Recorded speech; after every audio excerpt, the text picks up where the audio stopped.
Graça e paz. Que bom, mais uma vez nós podemos estar juntos aqui. Eu queria falar com você hoje sobre o propósito eterno de Deus. É muito gostoso refletir sobre o propósito divino para a nossa vida, porque quem não entender o alvo provavelmente terá dificuldades para alcançá-lo. É necessário saber que o Pai Celestial criou o homem, para que o Pai Celestial criou o homem e o que Ele espera de cada um dos seus filhos. Sem esse entendimento claro, como saber que direção vamos tomar na nossa vida espiritual? Romanos 8, 29, o apóstolo escreve: pois aqueles que de antemão conheceu, também os predestinou, para serem conformes à imagem de seu Filho, a fim de que ele seja o primogênito entre muitos irmãos. Esse texto fala tanto da presciência divina como de seu propósito. Predestinar significa destinar antecipadamente ou de antemão. Portanto, temos aqui o alvo estabelecido pelo Criador, conforme 1 Pedro 2,21 e 1 João 2,6. A vida de um discípulo de Jesus não está sem direção, como se, após ser redimido, não restasse nada além de aguardar o momento de ir para o céu. Você foi salvo, é a única coisa que você aguarda agora é ir para o céu. Depois que alguém se torna um discípulo de Jesus, é preciso uma orientação, uma direção clara para que possamos cumprir o propósito de Deus. Sabe, para que nós possamos compreender o que Deus quer de nossa vida. E depois nós encaixamos as outras partes. Muitos podem estar equivocados quanto ao rumo de sua vida por não ter recebido uma visão clara do propósito de Deus, uma visão clara do que Deus planejou para mim, para você, para que desde o dia que nós nascemos até o dia em que nós estaremos com Ele. E esse é um assunto fundamental, que precisamos ter o coração aberto para entender, buscando a Deus em oração para que o Espírito Santo nos revele a grandeza do supremo propósito de Deus. Sabe, é um assunto que deve permear nossa mente, nosso coração. Há um conhecimento da glória, do propósito de Deus. Esse deve ser também nosso objetivo, alvo, meta. O que deve direcionar as nossas vidas é: qual é o propósito de Deus?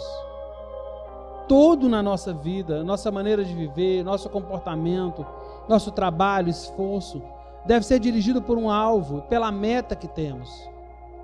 O propósito deve ser o nosso alvo. O propósito de Deus deve tornar-se o nosso alvo. Somos cooperadores de Deus. Somos cooperadores naquilo que Deus está fazendo. E o grande desafio é conhecer os seus desejos, seu coração, o seu telos, o seu propósito, o seu fim último. Tudo o que fazemos só terá valor eterno à medida que cooperar com o propósito de Deus. Nós cometemos alguns erros, porque muitos de nós vivemos vários anos sem conhecer qual é o propósito de Deus. Criamos erradamente que nosso alvo como cristãos era chegar ao céu. Nós víamos a Bíblia com um enfoque humanista, ou seja, o homem no centro de tudo, e concluíamos que o propósito era a salvação do homem. Tudo girava em torno do homem. Tudo gira em torno do homem e suas necessidades. A criação gira em torno do homem e suas necessidades. Deus gira em torno do homem e suas necessidades. Esta é uma visão equivocada, porque sempre nós víamos o propósito de Deus começando com a queda do homem. Alguns de nós entende que tudo começou quando o homem caiu. Sendo assim, o homem está perdido e a salvação do homem tornou-se o centro do propósito eterno de Deus. E isso precisa ser corrigido. É um erro. É claro que Deus quer salvar todos os homens. 1 Timóteo, 2 Pedro, João 3,16. Mas nós não devemos confundir aquilo que Deus deseja com o que é o seu propósito. O propósito de Deus não surgiu com a queda do homem. É algo que já estava no seu coração antes da fundação do mundo, conforme Efésios 1, 3, 5, 11. Pensemos um pouco sobre a seguinte argumentação. Se antes da fundação do mundo, Deus tinha o propósito de salvar o homem, então Deus é cúmplice do pecado? Porque Deus necessitava que o homem pecasse para cumprir o seu propósito. Quando Deus disse, não coma desse fruto, na verdade, Ele queria que o homem comesse e pecasse, ficando perdido em trevas, e deste modo, Ele poderia cumprir o seu propósito, que era salvar o homem e mostrar o seu grande amor. Se fosse apenas esse o propósito, então Deus seria o autor do pecado, para que pudesse cumprir o seu propósito. Ora, isso causa uma grande confusão. Deus jamais quis que o homem pecasse. A salvação não era o propósito do coração de Deus. A redenção foi necessária por causa da queda. A queda não foi programada para que houvesse salvação. Nós precisamos conhecer qual era a primeira intenção de Deus. Qual era o propósito que Deus tinha em seu coração quando criou o homem. Gênesis 1, 26 a 28. Que quando Deus fez o homem, Ele queria ter filhos com a sua imagem, com a sua natureza, com a sua vida. Deus queria ter uma grande família que Ele expressasse na terra a sua glória, conforme Gênesis 1, 27 e 28, e a sua autoridade. Por isso Adão e Eva foram criados à imagem de Deus. Sabemos que cada ser vivo se reproduz segundo a sua espécie. Então, quando Adão e Eva se multiplicassem, reproduziriam filhos à imagem de Deus, e essa seria a família de Deus. Mas todos nós conhecemos essa triste história. O pecado de Adão foi uma intromissão violenta e diabólica no propósito de Deus. Por causa do pecado, o homem se tornou culpado, alvo da ira de Deus, merecedor de castigo eterno, expulso da presença de Deus e sem comunhão com Ele. Romanos 6, 23 diz que o salário do pecado é a morte. Mas o problema não foi apenas porque o homem se tornou culpado diante de Deus, mas também que a sua própria natureza se corrompeu. O homem se estragou por causa do pecado.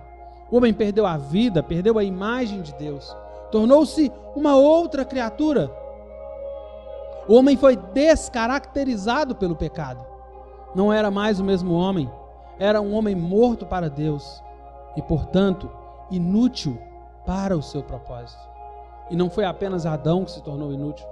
Depois que Adão se corrompeu, ele teve filhos à sua semelhança, à sua imagem. Agora toda a descendência de Adão ficou arruinada e inútil para o propósito de Deus. Gênesis 5:3, Romanos 3:12. Mas Deus não desistiu. Ele nunca desiste. Deus nunca mudou o seu propósito inicial. Ele não tem diversos planos, não criou um novo alvo, não desistiu do que queria no princípio. Hebreus 6:17 diz que o propósito de Deus é imutável, aleluia. Deus não muda. Deus não foi surpreendido pelo pecado. Agora, porque todos os descendentes do primeiro homem ficaram inúteis para o seu propósito, Deus tem que recriar ou criar uma nova raça. Como Deus fez isso? Pelo novo nascimento. 1 Coríntios 15, 45 a 48. Pelo nascimento natural de carne e de sangue, pertencemos à raça de Adão, está estragada, inútil, caída. Pelo novo nascimento, no novo Adão, Cristo, nos tornamos participantes de uma nova raça, de um novo povo. Adão perdeu a imagem de Deus porque foi rebelde. Jesus sempre fez a vontade do Pai. Em tudo lhe agradou. Foi obediente até a morte e morte de cruz. Pelo que se alguém está em Cristo, nova criatura é. As coisas velhas já passaram, eis que tudo se fez novo. O homem se torna nova criatura, recebe a natureza de Deus, a imagem daquele que o criou. Quando crê naquele que o enviou, nega-se a si mesmo, toma a sua cruz, perde a sua vida, recebe o senhorio de Jesus, se batiza. Toda a glória do plano de Deus não se perdeu com o pecado. Deus não desistiu do seu propósito. Deus não teve os seus planos comprometidos. Deus não teve que criar um novo plano. Qual é a esperança de Deus para cumprir o propósito? Colossenses 1, 27. Cristo em vós, a esperança da glória. A salvação, ela é um meio pelo qual, e não um fim em si mesmo. A obra redentora de Cristo Jesus é algo tão tremendo, tão maravilhoso, que corremos o risco de vê-la como se fosse o todo. Essa salvação é tão grandiosa que temos a tendência de confundi-la com o próprio propósito de Deus, mas não é assim. Jesus Cristo, o Filho de Deus, com sua obra redentora, deu uma nova vida ao homem, restaurando-lhe a comunhão com o Pai, e também deu a Deus os recursos de infinita graça para que ele continue com seu plano. A redenção efetuada por Jesus Cristo é o meio para Deus restaurar todas as coisas e assim concluir seu propósito. A redenção nunca poderia ser um fim em si mesma, mas apenas um meio de graça para consertar um grande erro. Para Paulo, a redenção nunca foi o propósito de Deus. Ele entendia que o propósito de Deus era a família eterna. Efésios 1, 4, 5, Romanos 8, 28 e 29. Uma família perfeita em Cristo, conforme Filipenses 3, 12 a 14. Sua obra para o Senhor não consistia apenas em buscar a redenção do homem, mas em apresentar este homem a Deus restaurado à imagem de Cristo Jesus, conforme Colossenses 1, 28. Como se define o propósito de Deus hoje para a nossa vida? Efésios 1,4 diz: como também nos elegeu nele, antes da fundação do mundo, para sermos santos e irrepreensíveis diante dele em amor, e nos predestinou para sermos filhos de adoção por Jesus Cristo para si mesmo, segundo o beneplácito de sua vontade. E sabemos, diz Paulo aos Romanos, que todas as coisas concorrem ou cooperam para o bem daqueles que amam a Deus, que são chamados segundo o seu propósito, porque os que antes conheceu, também os predestinou para serem conformes à imagem de seu Filho, a fim de que ele seja o primogênito entre muitos irmãos. O texto é muito claro e nos mostra com clareza também o propósito de Deus. E o propósito de Deus pode ser definido. Deus quer uma família de muitos filhos, semelhantes a Jesus. Uma família, isso nos fala de unidade. Esse é um requisito indispensável para o cumprimento do propósito de Deus. Embora a unidade não esteja enfatizada no texto acima, sabemos que filhos à imagem de Jesus não podem ser brigões, facciosos, sectaristas. A unidade de família de Deus está muito bem enfatizada em passagens bíblicas como João 17, 20 a 22, 2 Coríntios 1, 10 a 12, 3 de 1 a 4, 4 de 10 a 16, 17, Efésios 2, 14 e muitas outras. Uma família de muitos filhos. Isso nos fala de multiplicação, discípulos que fazem discípulos, discípulos que geram discípulos, conforme Mateus 28. Onde há vida natural, sempre há multiplicação. A vida espiritual também deve ser assim. Aquele que tem a vida de Cristo frutifica e reproduz essa vida em outros. Há um pensamento cônico, quase ridículo, que diz: somos poucos e bons. Ora, se somos bons, não dá para ser poucos, não podemos ser poucos. Se fossem bons, não seriam poucos, porque os que têm a vida de Cristo fazem discípulos e se multiplicam. Deus quer muitos filhos, semelhantes a Jesus. Uma família de muitos filhos, semelhantes a Jesus. Isso nos fala de multiplicação. Semelhantes a Jesus nos fala de edificação. Deus não se contenta com quantidade, nem se satisfaz com números. É necessário que seus filhos tenham qualidade de vida, que vivam como Jesus. Sejam mansos e humildes como Jesus, conforme Mateus 11, 29. Sejam santos como Jesus, conforme 2ª carta de Pedro, capítulo 1, verso 5. Sirvam como Jesus serviu, conforme João 13, 14. Preguem ao mundo como Jesus pregou, conforme João 17, 18. Perdoem como Jesus perdoou, conforme Colossenses 3, 13. Amem como Jesus amou, conforme João 13, 34. Que andem como Jesus andou, conforme 1 João 2, 6. Que orem como Jesus orou, conforme Hebreus 5, 7 a 8. Qual a minha e a sua posição dentro do propósito de Deus? Quando nós compreendemos e abraçamos o propósito de Deus, ele se torna o nosso chamado e a nossa vocação. 2 Timóteo 1, 8 e 9. de uma maneira simples, podemos definir a nossa vocação como um chamado para sermos participantes do propósito de Deus e cooperadores do seu cumprimento.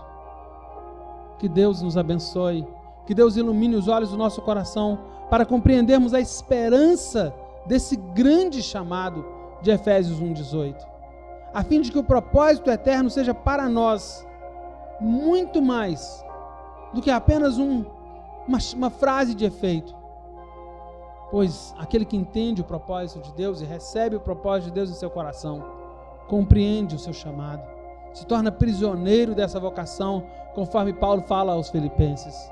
Devemos andar de modo digno dessa vocação, nos esforçarmos para confirmá-la.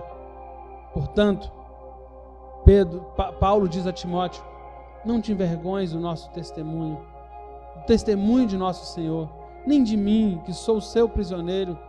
Antes, participa comigo dos sofrimentos do Evangelho, segundo o poder de Deus que nos salvou e nos chamou para uma santa vocação, não segundo nossas obras, mas segundo o seu próprio propósito e a graça que nos foi dada em Cristo Jesus antes dos tempos eternos. Que Deus nos abençoe e que nós tenhamos como uma grande meta, como grande propósito pessoal, conhecer o propósito de Deus. E o propósito de Deus deve ser a nossa maior busca, nosso maior desejo, nossa maior dedicação. A Ele toda glória, a Ele toda honra. Que Deus te abençoe, em nome de Jesus.